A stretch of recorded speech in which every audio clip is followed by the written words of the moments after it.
में विधानसभा चुनाव की गहमा गहमी और तेज हो गई है। अब कहें तो एक तरह से काउंटडाउन शुरू हो चुका है।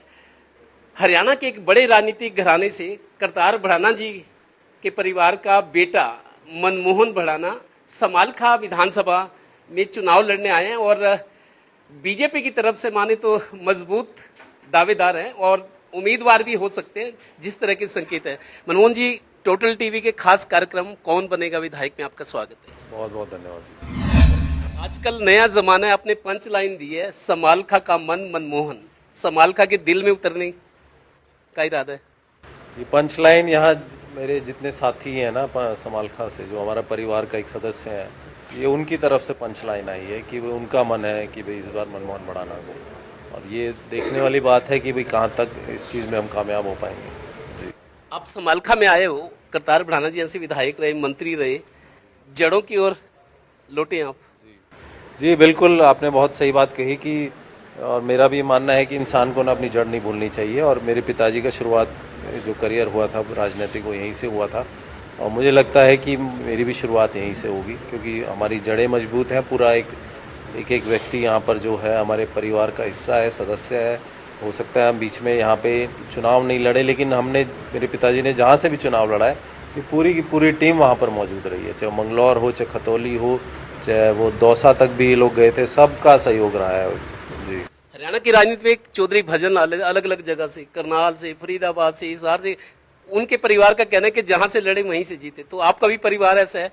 बिल्कुल, देखिए हमारे परिवार की राजनीति जो है ना बड़ी सेवा भाव की रही है, और कभी एक चीज़ से नहीं बंधे रहे हैं। उनको मेरे पिताजी हो, चाचा जी हो, सबने ये सोचा है कि भाई हमें सेवा करनी है। जहाँ मौका मिलेगा, पार्टी जहाँ से मौका देगी, जिस पार्टी में रहेंगे वहाँ से, जहाँ से मौका मिलेगा वहाँ से चुनाव लड़ेंगे। और लड़े हैं और हारे भी हैं, जीते भी हैं, ये एक अलग बात है। लेकिन उनकी जो है ना काबिल तारीफ़ है कि इतना परिश्रम जो उन्होंने किया है, इतने चुनाव लड़ना भी आसान काम नहीं होता है।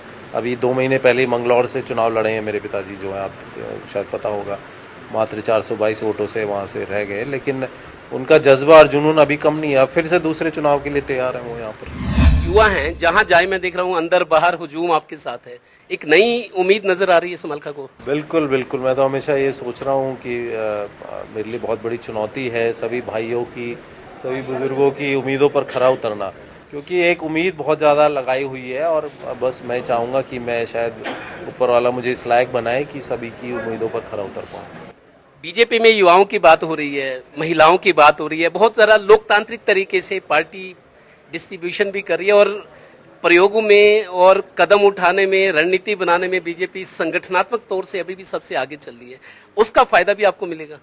नहीं, बिल्कुल, भारतीय जनता पार्टी की सोच ये रही है कि युवा भी हों, उसमें महिला भी हों, और सभी का मतलब मिला जुलाकर एक पूरे जो सोसाइटी के सभी वर्ग हैं, चाहे वो जातिगत आधार पे हों, चाहे वो एज के आधार पे हों, चाहे महिलाएं हों, चाहे जो है ना पुरुष हों, सभी का उसमें जो है ना योगदान होना चाहिए।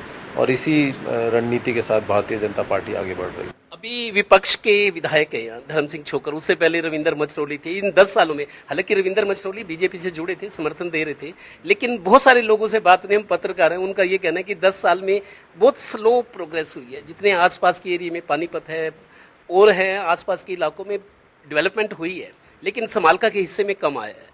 नहीं, बिल्कुल, आपने बहुत बढ़िया सही बात कही है। और मैं भी पिछले कई दिनों से जो घूम रहा हूँ तो ये समझ में आता है कि विकास के नाम पर यहाँ पिछले 10 सालों में कुछ नहीं हुआ है। पानी की निकासी का कोई यहाँ पे योजना नहीं है, जो है सीवेज ट्रीटमेंट प्लांट का यहाँ पे कोई प्लानिंग नहीं है। रोड्स की आप देख रहे हैं हालत जर्जर हुई पड़ी है। बहुत सारे मुद्दे ऐसे हैं जो है ना सरकार के साथ मिलकर, चाहे विधायक हो सकता है अपोजिशन पार्टी से हो, लेकिन अगर उसमें थोड़ी सी इच्छा शक्ति होती कुछ करने कराने की तो बहुत कुछ किया जा सकता था, लेकिन जो नहीं हुआ यहाँ पर। मेरा यही मानना है कि अगर मुझे मौका मिलता है तो सबसे पहले एकमात्र लक्ष्य ये है कि क्षेत्र का विकास किस तरह से किया जाए, चाहे उसमें मुझे जो है ना बच्चों का, युवाओं के लिए कुछ करना पड़े, जो है चिकित्सा सेवाओं के जो सुदृढ़ करना पड़े, या यहाँ पे शिक्षा की जो व्यवस्था है उसको थोड़ा और मजबूत करना पड़े, और बाकी सब चीज़ें जो मैंने बताई हैं सब में कहीं ना कहीं कमी रही है, तो उसको पूरा करने के मेरा पूरा प्रयास है। 2 साल पहले नगर पालिका चेयरमैन के चुनाव हुए थे, तब बहुत सारी चीज़ें हम भी कवर किया, हमने देखा था। तो चेयरमैन साहब 2 साल पहले बने थे, जून में तीसरा साल शुरू हो गया है, अब तो अगस्त ही चल रहा है, काम नहीं हुआ। यहाँ पे जो पार्षद हैं वो आपसी मोर्चाबंदी में हैं, कोई कोरम नहीं, मीटिंग का काम नहीं हुआ 2 साल में, ये रिएक्शन भी सामने आपके आ सकती है। बिल्कुल आ सकता है, और कहीं ना कहीं जो है ना सबको संगठित ना करने की ये वजह रही है। और मुझे लगता है कि अगर मुझे मौका मिलता है तो मैं सबको एक ही प्लेटफॉर्म पे लाके और सिर्फ यही बात कहूँगा कि सबसे पहले अपने क्षेत्र के विकास की बात करें, उसके बाद अपने बारे में सोचें। तो मुझे लगता है मैं इसमें कामयाब रहूँगा अगर मेरे को आशीर्वाद देते हैं सभी लोग यहाँ पर। तो समालखा में चुनाव लड़ने आए हैं, मुद्दे बहुत हैं, विजन क्या है आपका? विजन, एक युवा होने के नाते जमाना बदल गया है, लोग अब ये भी कहते हैं जी आपको वोट दिया था मेरा काम करो, मतलब लोग भी जागरूक हो गए हैं। विजन क्या है, मुद्दे क्या हैं, आपको क्या करना चाहते हो अगर आशीर्वाद मिला तो? देखिए, विजन मेरा ये है कि मैं चाहता हूँ कि समालखा पूरे हरियाणा में नहीं, पूरे हिंदुस्तान में एक ऐसी कॉन्स्टिट्यूंसी बन के उभरे जहाँ पर लगे कि भाई विधायक को क्या काम करने चाहिए और किस तरह के काम करने चाहिए। जिसमें मैं चाहूँगा कि जो शिक्षा व्यवस्था है वो पूरे गांव-गांव में इस तरह से होनी चाहिए, चाहे मुझे अपनी तरफ से करनी पड़े या सरकार की मदद लेनी पड़े, बिल्कुल हाईटेक बनाना है मेरे को। आज की डेट में जो है ना, आप जो अमेरिका में बच्चा पढ़ रहा है और जो हिंदुस्तान में पढ़ रहा है, कोई फ़र्क नहीं है, क्योंकि इंटरनेट और आईटी ने जो है ना सब बराबर कर दिया है। लेकिन उनके पास सहूलियतें नहीं है, उनके पास सेवाएं नहीं है। अगर उन बच्चों को ये सेवाएं मुहैया करा दी जाएंगी तो मुझे लगता है हम कंपटीशन करेंगे, अमेरिका में बैठा बच्चे से जो है ना कंपटीशन करेंगे। और मेरा मानना है कि सारे स्कूलों में ऐसी व्यवस्था करानी चाहिए और कराने का मेरा पूरा प्रयास रहेगा, और यहीं से हमारा देश भी आगे बढ़ेगा और मेरा क्षेत्र भी आगे बढ़ेगा। अच्छा, जैसे अभी विपक्ष के विधायक हैं, लोग अक्सर कहते हैं कि वो कहते हैं जी मैं क्या करूं, सरकार में तो हूं नहीं, विपक्ष में हूं। ये मेरे को लगता है एक बहाना भी हो सकता है, हालांकि दिलासा भी हो सकता है कि मैं करूं क्या। तो विपक्ष का विधायक है, ऊपर से उनके ईडी के केसेस हैं, तो आपको लगता है समालखा के लोग उसकी भी सजा भुगत रहे हैं? देखिए, मैं किसी व्यक्तिगत रूप से किसी के बारे में कुछ टिप्पणी नहीं देना चाहूँगा, लेकिन हाँ, समालखा इस चीज़ का जो है ना बर्डन बेयर कर रहा है। आई थिंक बहुत सारी बातों का कि भाई कहीं ना कहीं एक अछूता महसूस कर रहा है कि सरकार में शामिल नहीं थे, ऊपर से कुछ कर भी नहीं पाए, तो कहीं ना कहीं कमियां रही हैं। और मैं ज़्यादा किसी के बारे में ना बोलते हुए ये कहूँगा कि मेरा लक्ष्य सिर्फ ये रहेगा कि समालखा में एक एक बच्चा पढ़ा लिख कर बढ़िया आगे बढ़े, युवाओं को रोज़गार के बहुत सारे अवसर प्राप्त हों, युवाओं को स्पोर्ट्स में बहुत सारी जो है ना सुविधाएं मिलें, यहाँ पे जो सफाई व्यवस्था बढ़िया हो, यहाँ पे सीवेज ट्रीटमेंट प्लांट हो, पानी की निकासी हो। गाँव में गलियों में आप जाके देखिए, हालत इतनी बद से बदतर है कि वहाँ रहना बड़ा मुश्किल है। लेकिन उसमें अगर आप सब एक कम्युनिटी सर्विस के तहत करेंगे या सरकार के उसमें कहीं ना कहीं आप सहायता लेंगे, कुछ अपनी तरफ से भी करेंगे, तो कोई बहुत बड़ा काम नहीं है ये। भाई मेरे यहाँ पे 86 गांव है, 86 गांव को अगर हम कहीं ना कहीं एक तरीके से आपस में जोड़ दे, गांव की एक पूरी कमेटी बनाकर उसमें तरीके से काम किया जा सके, तो सारे काम संभव है। लेकिन बात जो आती है इच्छा शक्ति की, कि आपकी सोच क्या, आप करना क्या चाहते हो।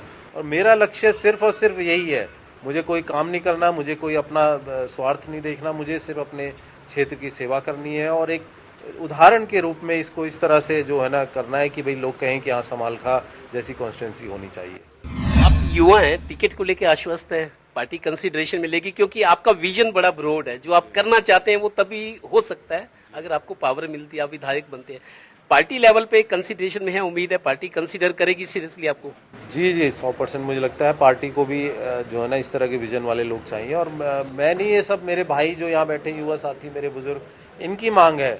मैं तो इनके बीच आया हूँ और इन्होंने मांग करी है कि भाई हमारे क्षेत्र से जो है ना मेरे को टिकट मिली जाए। और मेरे को नहीं, मैं तो कहूँगा मेरे भाइयों की टिकट होगी, और यहाँ से विधायक भी सब मेरे भाई और मेरे बुजुर्ग, और जो एक एक वासी जो समालखा का है वो यहाँ से विधायक होगा। टोटल टीवी पे आजकल सर्वे चला रहे हैं हम विधानसभाओं की, हमारी सारी टीमें घूम रही हैं, ज़्यादातर सीटों पे मुकाबला कांग्रेस वर्सेस बीजेपी है।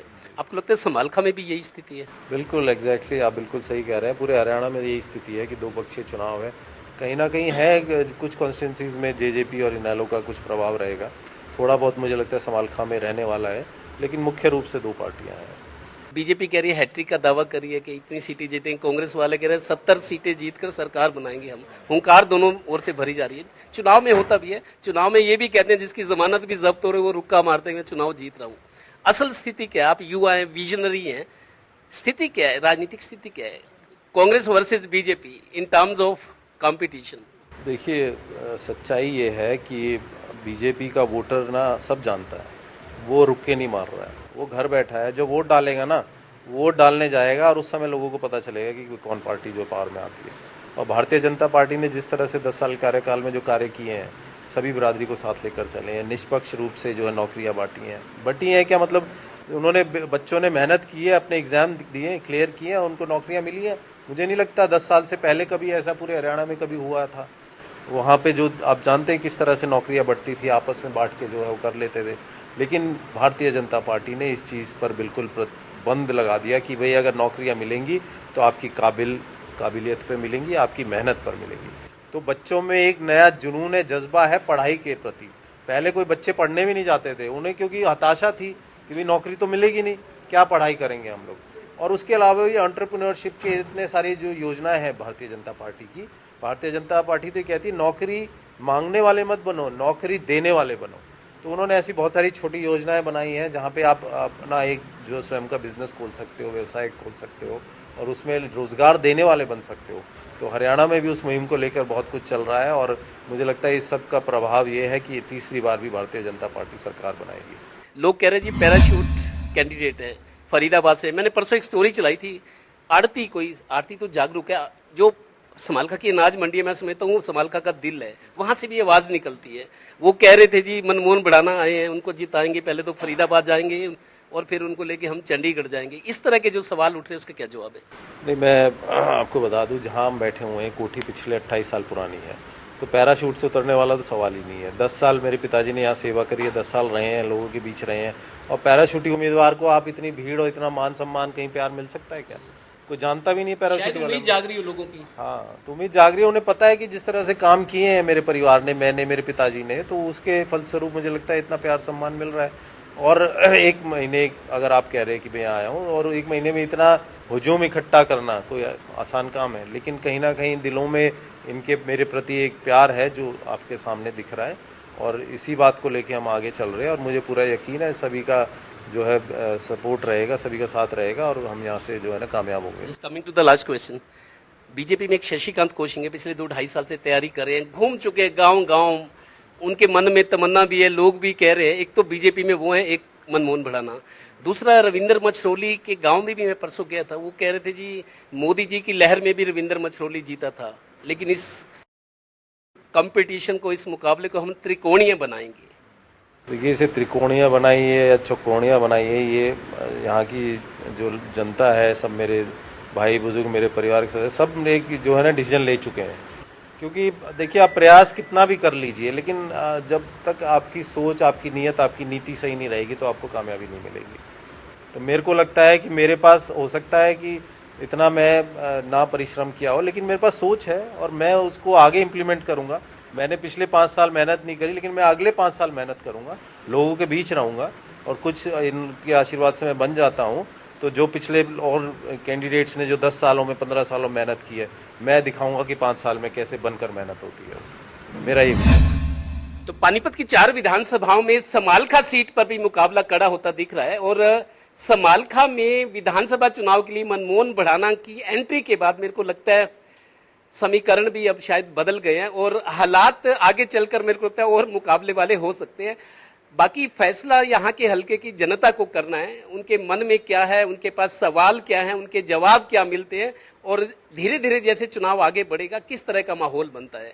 कैमरामैन विद्या और सहयोगी श्रीनिवास के साथ देवेंद्र कथोरिया, टोटल न्यूज़, समालखा हल्का।